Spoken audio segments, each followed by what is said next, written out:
नमस्कार, मेरा नाम डॉक्टर तनुज लवानिया राय है और मैं पेशे से एक स्त्री एवं प्रसूति रोग विशेषज्ञ हूँ। सबसे पहले तो मैं धन्यवाद करना चाहूँगी, मुझे इस अपॉर्च्युनिटी को देने के लिए कि मैं साधक समाज तक अपनी बात पहुँचा सकूँ, नॉर्मल और सिज़ेरियन डिलीवरी के बारे में। तो चलिए थोड़ा जानते हैं कि कैसी वो कंडीशंस हैं, जहाँ पे सिज़ेरियन डिलीवरी नॉर्मल डिलीवरी की अपेक्षा एक बेहतर विकल्प साबित हो सकती है।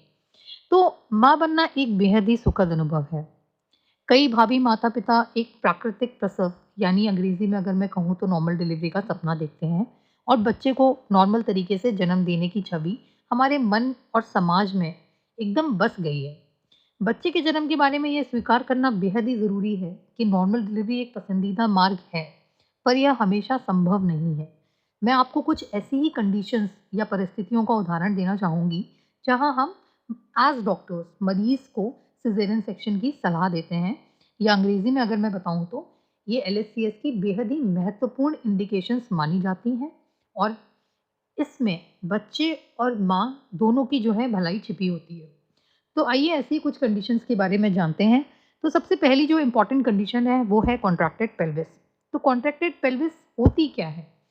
कॉन्ट्रैक्टेड पेल्विस यानी माँ की जो पेल्विस है, उसकी जो हड्डी है, वो बच्चे की सर की अपेक्षा थोड़ी-सी छोटी है। ऐसे में यदि हम नॉर्मल डिलीवरी के लिए माँ को ट्रायल देते हैं, तो माँ जो है ऑब्स्ट्रक्टेड लेबर में जा सकती है, जिसकी वजह से उसकी जो बच्चेदानी है, वो फट सकती है और यह बच्चे और माँ दोनों की मृत्यु का कारण भी बन सकता है। दूसरी, यदि हम किसी पेशेंट को जो है नॉर्मल डिलीवरी का ट्रायल दे रहे हैं, उस दौरान यदि बच्चे की धड़कन खराब होने लगे किसी भी कारणवश, मानिए अगर बच्चे ने जो है गर्भ में मेकोनियम पास कर दिया या फिर उस कारण से उसकी धड़कन खराब हो रही है या फिर माँ जो है वो कई लंबे समय तक वो लेबर में है और उस लेबर में रहने के बाद भी उसका नीचे का मार्ग नहीं खुल रहा है, तो ऐसी कंडीशन में भी हम सिज़ेरियन सेक्शन की सलाह देते हैं। तीसरी सबसे महत्वपूर्ण कंडीशन है अवलनाल संबंधित। अवलनाल बोले तो प्लेसेंटा संबंधित कुछ कंडीशंस। तो सबसे पहली ऐसी कोई कंडीशन होती है जिसको हम प्लेसेंटा प्रीविया कहते हैं।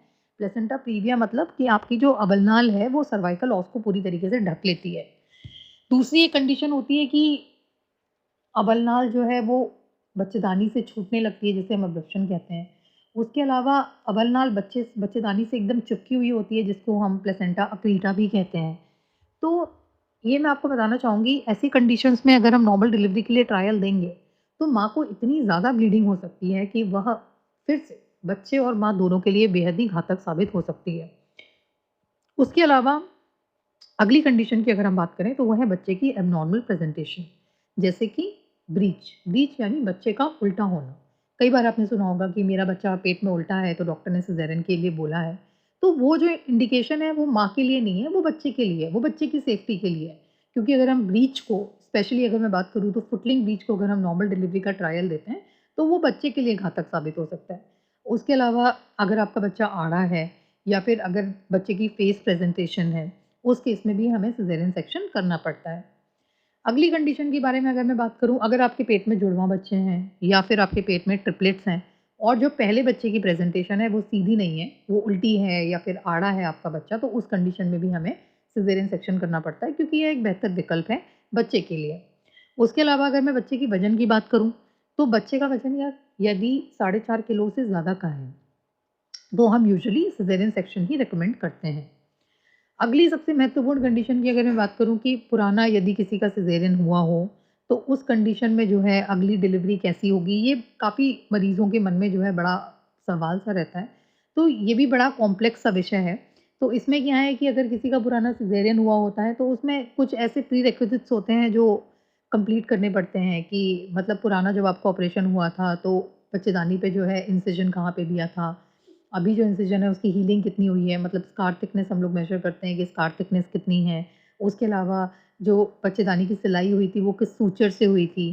तो ये सब कुछ कंडीशंस हैं या फिर बच्चेदानी जो मतलब पुराना जो सिज़ेरियन सेक्शन हुआ वो किस वजह से हुआ था। तो ये सब कुछ इंडिकेशंस हैं, कुछ कंडीशंस हैं जो हमको देखनी पड़ती हैं, उसके बाद ही हम बता सकते हैं कि आप नॉर्मल डिलीवरी के लिए इस प्रेगनेंसी में जा सकते हैं या फिर आपका सिज़ेरियन सेक्शन ही होगा।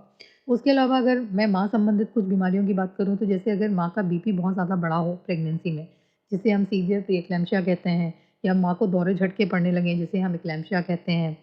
उस कंडीशन में हमें सिज़ेरियन करना पड़ता है। उसके अलावा यदि माँ को हार्ट की बीमारी है, जिसमें माँ की कंडीशन जो है डिलीवरी के दौरान बिगड़ सकती है, या फिर माँ कुछ एंटीकोएगुलेंट्स पे है, या फिर माँ को कुछ प्रीवियस ऐसा हिस्ट्री है जिसमें उसको ब्लड क्लॉट की समस्या रही है या स्ट्रोक की समस्या रही है, तो उस कंडीशन में हमें सिज़ेरियन सेक्शन करना पड़ता है। उसके अलावा यदि माँ की बच्चेदानी में कोई बड़ी रसौली है, जो कि नीचे के रास्ते को ऑब्स्ट्रक्ट कर रही है, उस केस में हमें ऑपरेशन करना पड़ता है। उसके अलावा कुछ इन्फेक्शंस, जैसे यदि माँ को एचआईवी का इन्फेक्शन है, जहाँ पे माँ ने दवाइयाँ नहीं ली हैं और उसका वायरल लोड अधिक है, तो उस केस में हमें सिज़ेरियन करना पड़ता है। उसके अलावा माँ को यदि एक्टिव हर्पीस का इन्फेक्शन है, तो उस केस में हमें ऑपरेशन करने की ज़रूरत पड़ सकती है। तो ये कुछ मोटा-मोटी मैंने आपको कुछ इम्पोर्टेंट कंडीशंस बता दी हैं, जहाँ पे आपको ऑपरेशन करने की डॉक्टर जो है सलाह दे। मेरा नाम डॉक्टर पूनम गुप्ता है। मैं प्रोफ़ेसर हूँ मेडिसिन डिपार्टमेंट में, सरकारी मेडिकल कॉलेज में। हम लोग सब साधक हैं और बापूजी के शिष्य हैं, और हम सब जो है ऑपरेशन कराने के बहुत फ़ेवर में, पक्ष में नहीं रहते हैं। और हम सबको ये धारणा है कि प्रसूति औरतों में प्राकृतिक ढंग से हर समय और हमेशा ही संभव है। तो ऐसा सच नहीं है। इस संदर्भ में मैं आपको एक अपनी आंखों देखा घटना बताना चाहती हूँ।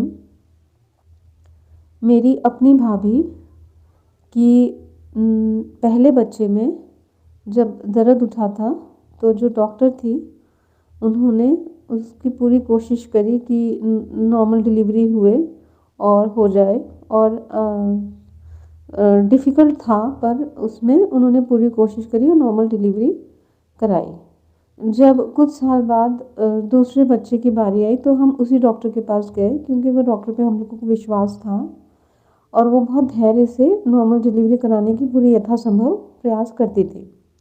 पर इस दूसरे बच्चे के समय उनको बहुत इतनी कठिनाई हो रही थी कि उन्होंने कहा कि इनको सिज़ेरियन कराना पड़ेगा, और चलिए ओटी में चलते हैं। और मुझे वो साथ में लेकर गई, क्योंकि मैं डॉक्टर हूँ। तो मैं ओटी में थी और मैंने अपनी खुद की आंखों से देखा सिज़ेरियन में जो मेरी भाभी का शिशु था, उसके गले के अराउंड 5 बार वो कॉर्ड घूमा हुआ था। कॉर्ड मतलब जो नली होती है, प्लासेंटा की नली, वो 5 बार घूमी थी। अम्बिलिकल कॉर्ड जो रहती है, जिससे खाना मिलता है शिशु को, वो बहुत लंबी होती है, तो वो घूमी हुई थी। और वो घूमने के बाद इतनी छोटी हो गई थी, कॉर्ड इतनी छोटी बची थी कि बच्चा अगर नॉर्मल डिलीवरी कराएंगे तो वो फांसी के फंदे लगने के जैसे ही होता और बच्चा ख़त्म हो जाता। तो जब मैंने अपनी स्वयं की आंखों से देख लिया कि बच्चा एकदम नीला, एकदम मुंह सूजा हुआ पैदा हुआ, और उसका तुरंत उसी क्षण उन्होंने जल्दी जल्दी से वो कॉर्ड वहाँ से हटाया, और आज सिज़ेरियन के चलते वो बच्चा जो है वो नॉर्मल है और जीवित बच पाया। तो इसीलिए सिज़ेरियन का कहीं कहीं बहुत ही अवश्यंभावी हो जाता है करना, शिशु की जान बचाने के लिए। तो मेरे ये घटना आपके साथ साझा करने चाहती थी।